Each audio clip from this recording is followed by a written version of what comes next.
지난 8월 대전의 한 고등학교에 찾아가 교사에게 흉기를 휘두른 20대 남성. 범행 2시간여 만에 경찰에 붙잡혔고 당시 피해 교사를 비롯해 교사들에게 괴롭힘을 당한 안 좋은 기억이 떠올라 범행을 저질렀다고 진술했습니다. 하지만 수사 결과 조현병으로 인한 피해 망상에 따른 범행으로 드러났습니다. 범행 왜 하셨나요? 사전에 계획하신 건가요? 1심 재판부는 범행의 장소나 방법, 동기 등을 고려할 때 죄질이 매우 좋지 않다며 중형 선고가 불가피하다고 봤습니다. 재판부는 피고인의 징역 18년을 선고하고 위치 추적 전자장치 부착 10년도 명령했습니다. 피고인이 명백한 살해 의사를 가지고 범행을 저질렀고 피해 교사는 심각한 상해를 입어 오랜 시간 재활이 필요한 데다 정신적으로도 큰 충격을 받았다고 양형 이유를 밝혔습니다. 또 범행을 계획하고 실행한 방법과 가족들이 피고인의 정신적 문제를 알고 있음에도 제대로 조치하지 않았던 점을 볼 때 다시 범죄를 저지를 위험성이 인정돼 전자장치 부착도 명령한다고 설명했습니다. 다만 검찰이 구형한 보호관찰 5년은 더 무거운 처벌인 위치 추적 전자장치 부착을 명령한 이상 특별한 이유가 없다며 기각했습니다.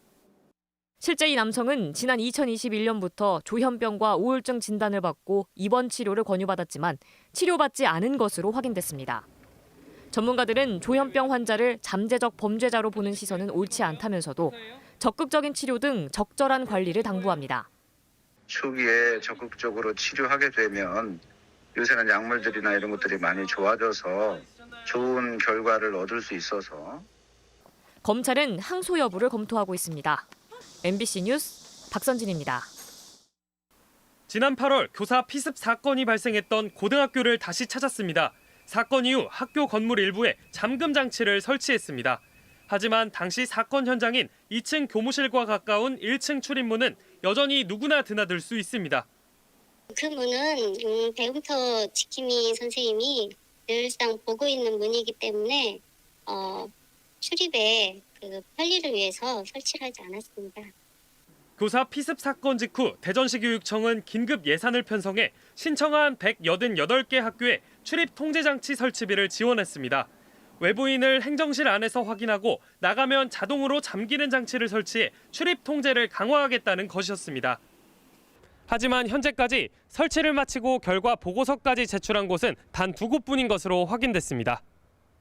방학대로 출입 통제 장치 설치를 미루거나 현재 진행 중인 시설 공사가 끝난 뒤 설치하려 했다는 게 학교 현장의 설명입니다. 배움터 지킴이 증원 역시 예산 문제 등으로 당장은 어려운 상황입니다. 제가 있는 여기를 기준으로 하면 없었어요. 자율학습까지는 일을 안 해요. 가장 안전해야 할 학교 안에서 교사가 외부인에게 피습을 당했는데도 100일 넘게 현장은 달라진 게 없다는 게 교사들의 증언입니다. 여전히 학교 안전에 구멍이 크고 그리고 선생님들은 그런 무방비 상태에 선생님들뿐만이 아니고 학생들도 왜냐하면 아직 인력이 지원되지 않았고 시교육청은 다시 내년 2월 말까지 출입 통제 장치 설치를 마치도록 하고 배움터 지킴이도 예산을 마련해 442명에서 530여 명으로 확대하겠다고 밝혔습니다. MBC 뉴스 김성국입니다. 대전 대덕구의 한 고등학교 인근 주택가, 하얀색 상의를 입은 남성이 가방을 둘러맨 채 뛰어갑니다. 이어 119 구급차와 경찰차가 연이어 학교로 들어옵니다. 오늘 오전 9시 반쯤 이 학교에 한 남성이 흉기를 가지고 들어갔습니다. 당시 정문에는 배움터 지킴이가 있었지만 이 남성은 아무런 제지 없이 교내로 들어갔습니다. 학교는 동영상을 보니까 그냥 걸어 들어갔습니다.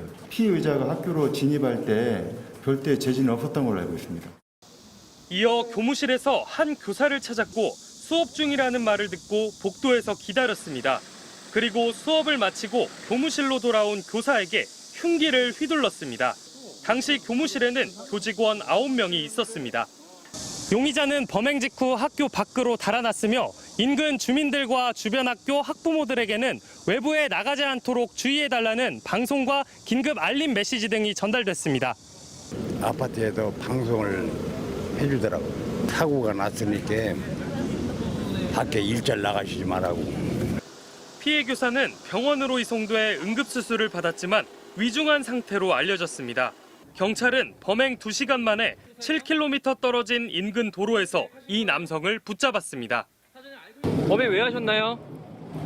사전에 계획하신 건가요?